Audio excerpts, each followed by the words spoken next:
मैं इस खित्ते की पहली खातून स्पीकर रही हूँ। मैं इस्लामी दुनिया की पहले खातून स्पीकर रही हूँ और मैंने जिस तरह इस ऐवान को चलाया, न सिर्फ पाकिस्तान की आवाम ने देखा है, पूरी दुनिया ने इसको देखा और एप्रिशिएट किया है। मैं बहुत कम बोलती हूँ। मैंने जिस तरह उस चेयर से चलाया, मैंने जिस फेयर तरीके से चलाया, ये जिस चीज़ों को आज ढोल पीट के क्रेडिट लेती हैं मुख्तलिफ पार्टियां, मैं उसका हिस्सा रही हूँ और मैंने ही वहाँ से वो लेजिस्लेशंस हों जो इस मुल्क की और सूबों की बेहतरी के लिए हों, मैंने वो किरदार अदा किया है। आज मुझे बहुत तकलीफ हुई जब एक सीनियर मेंबर, मैं नाम नहीं लूंगी क्योंकि वो मेरी तबीयत के खिलाफ हैं बातें, बड़े से एक सीनियर मेंबर जिन्होंने जो उस वक्त मिनिस्टर रहे, मुख्तलिफ लिस्ट गिनवा दी कि वो भी स्पीकर रहे, वो भी स्पीकर रहे, वो भी स्पीकर रहे। मुझे निहायत अफसोस है, पाकिस्तान की तारीख मैंने बनाई है और यकीनन कि जो भी मैंने परफॉर्म किया उसने बनाई है तारीख। आप एक खातून स्पीकर का नाम ना लें फ्लोर पे, उसके फॉर्मर स्पीकर यहां कोई रिस्पेक्ट नहीं है। मेरे साथ क्या क्या हुआ, मेरे साथ जो कुछ हुआ सिंध हुकूमत ने किया। मैंने एक दफा भी इस फ्लोर को हॉस्टेज नहीं किया। ये जो ऐवान है, नेशनल असेंबली है, जिसको लाखों लोग वोट दे के अपने नुमाइंदे चुन के यहाँ भेजते हैं, उन्हें शख्सियात को हॉस्टेज नहीं करना चाहिए। एज अ स्पीकर मेरे खिलाफ लोगों ने बोला, जब मैं थी अपोजिशन एजिटेट करती थी, मैंने एक दिन भी नेशनल असेंबली को हॉस्टेज नहीं किया। ये तारीख का हिस्सा है। मेरे साथ जो कुछ सिंध में हुआ, मेरे भी घर पे छापे लगे, इसी तरह दीवारें फलांग फलांग के मैं अकेली मेरी बेटी के साथ बंद थी। काश ये उस वक्त भी यही जज्बे रखते और बताते कि ये इन्होंने उस वक्त क्या किया, उस वक्त क्यों आवाज बुलंद नहीं की गई। और क्या मैं सिंध की बेटी नहीं थी? क्या मैं फॉर्मर स्पीकर नहीं थी? मैं सिटिंग एमएनए नहीं थी? इन्होंने तो सिंध हाई कोर्ट पे अटैक कर दिया एक स्पीकर के लिए। ना उस वक्त सिंध हाई कोर्ट का एहतराम था, मीडिया पे अटैक हुआ। और ये सब 23 मई 2015 कोर्ट ने सुओ मोटो लिया था, इसका नोटिस लिया था। मैं जानना चाहती हूं कि कोर्टों ने इसका क्यों नहीं उस वक्त जवाब दिया। अगर उस वक्त फैसला किया होता तो शायद आज ये छलांगे मारना और ये सब चीजें रुक जाती। नजर नहीं आ रही है? काश ये जो आज लॉ एंड ऑर्डर सिचुएशन है वहां पे उसके हवाले से बात करते।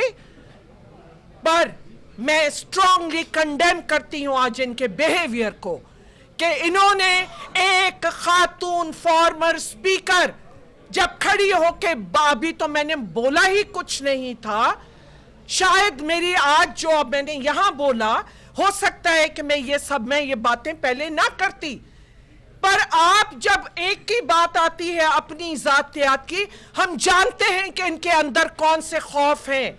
हम जानते हैं कि वो उठ के, काश फॉर्मर प्राइम मिनिस्टर राजा परवेज अशरफ, जो उस वक्त मैं स्पीकर थी, मेरी भी बात कर लेते।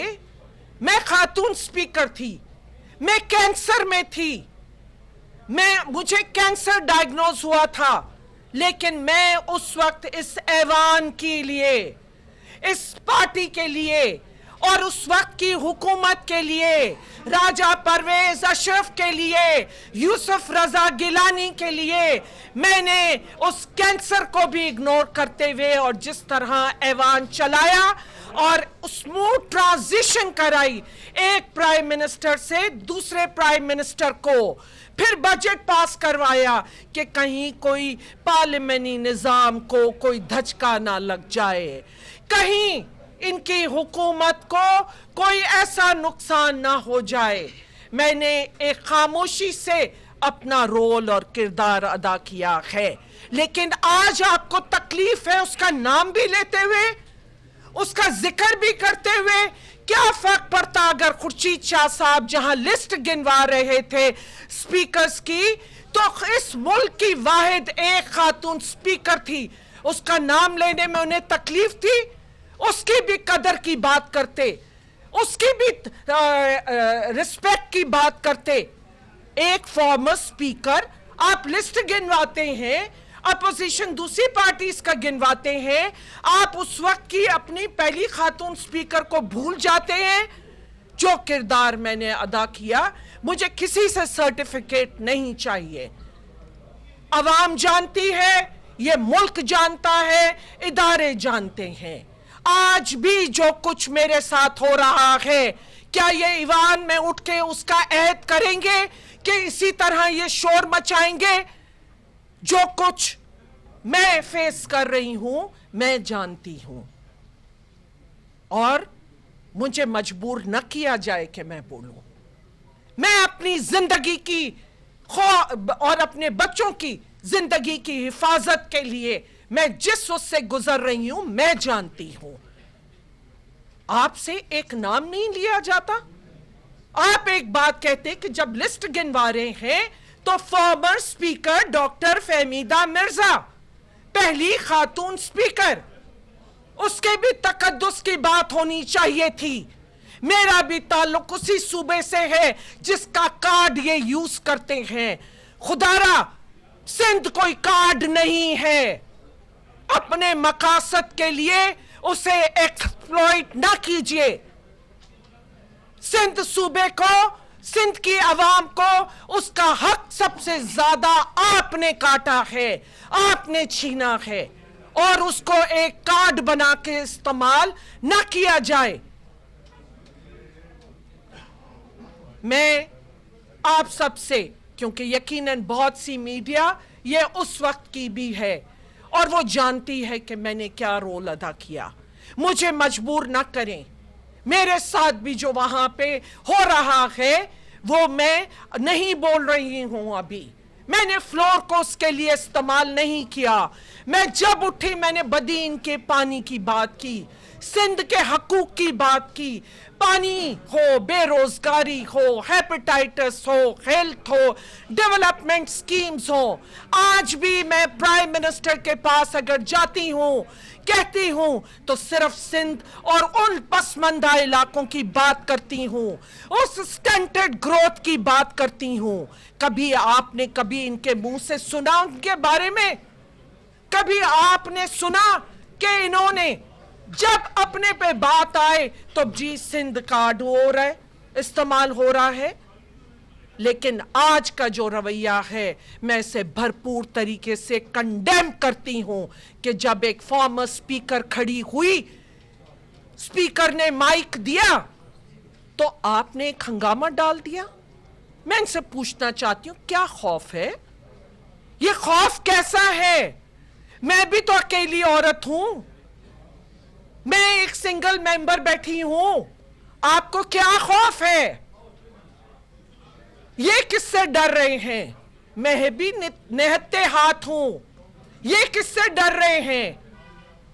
इसलिए मैंने जरूरी समझा कि मैं आज यहां आके आपसे बात करूं कि एज अ फॉर्मर स्पीकर आपने मेरा रोल देखा।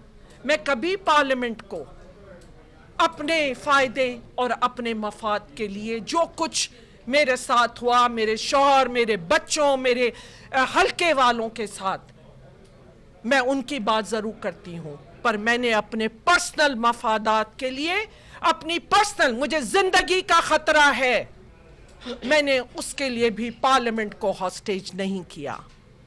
बहुत शुक्रिया।